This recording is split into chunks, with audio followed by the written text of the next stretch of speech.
exotic family, welcome back to the channel. Most of you actually own reptiles, so you know the only thing better than getting a new reptile is upgrading, the ones you currently have, and that's what we're gonna do today.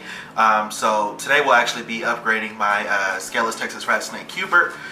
He is currently in an 18 by 18 by 18 Exoterra.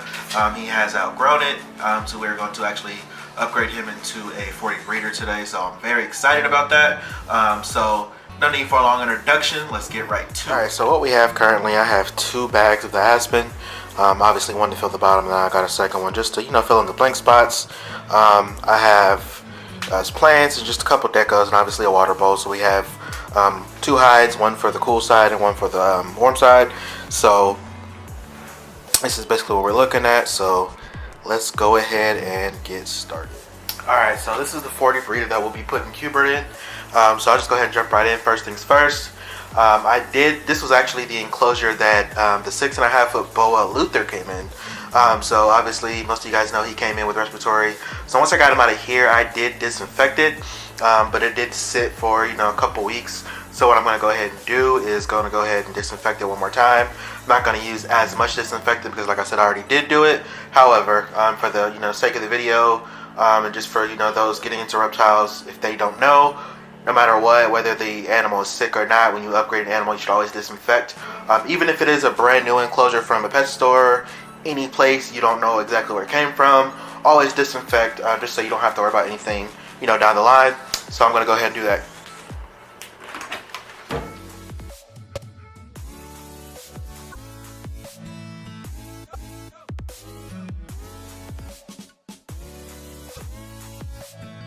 Alright, so now we can go ahead and get the substrate in there. Make sure everything, everything is wiped up and dry before you do that. And I actually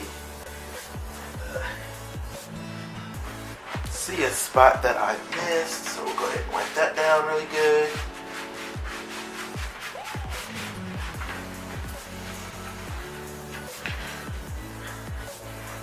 So once you're done wiping it down thoroughly and you make sure you miss no spots, everything is wiped down and it is disinfected, you can go ahead and add your substrate. So that's what we'll go ahead and do.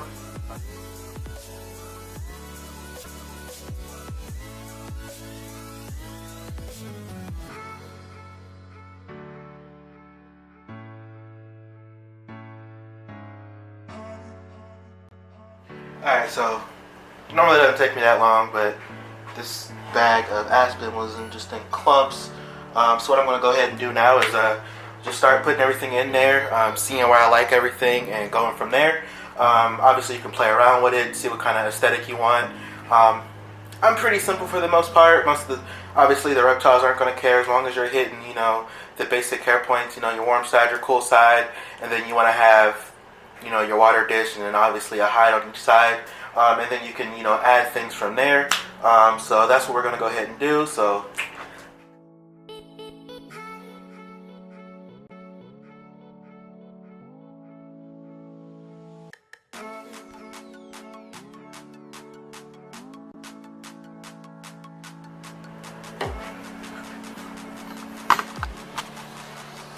alright, so as you guys can see, it's pretty simple setup. Like I said, I'm not too keen on going super crazy in the setups because I don't want to overwhelm the animal as well. But the water dish, got the cool hide, got a little plant back there, and he actually likes to climb on this log. So it was in the old enclosure. However, it took up quite a bit of room. So I'm gonna go ahead and put it in here. Hope he enjoys it. Got a little plant back there because he does like to hide under plants. And then there's also his warm hide. I may add things here and there, but for the most part, this is kind of where it's gonna be. It's what it's gonna look like. However, like I said, as we go into time, or if you follow me on Instagram, I take pictures, you'll see there may be changes. But here, goodness, here's a full shot of it, and I may even adjust the log to where I see fit. But I mean, that's pretty much it. So what we can do is I'll actually go ahead and get everything fixed up how I want it, and then I'll come back and show you. I'll show me putting Cubert in the no enclosure. So give me 1 second. Alright guys, so here is Cubert. As you guys can see, he is in a pretty rough shed, so I'm not going to have him out too long. But this is the scaleless Texas rat snake. Believe it or not, he's probably my grumpiest snake. He's the one that strikes the most.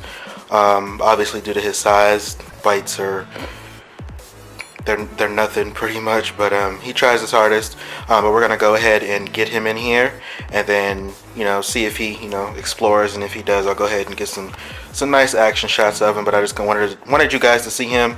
I don't show him off super often, so let's get him over here into his enclosure.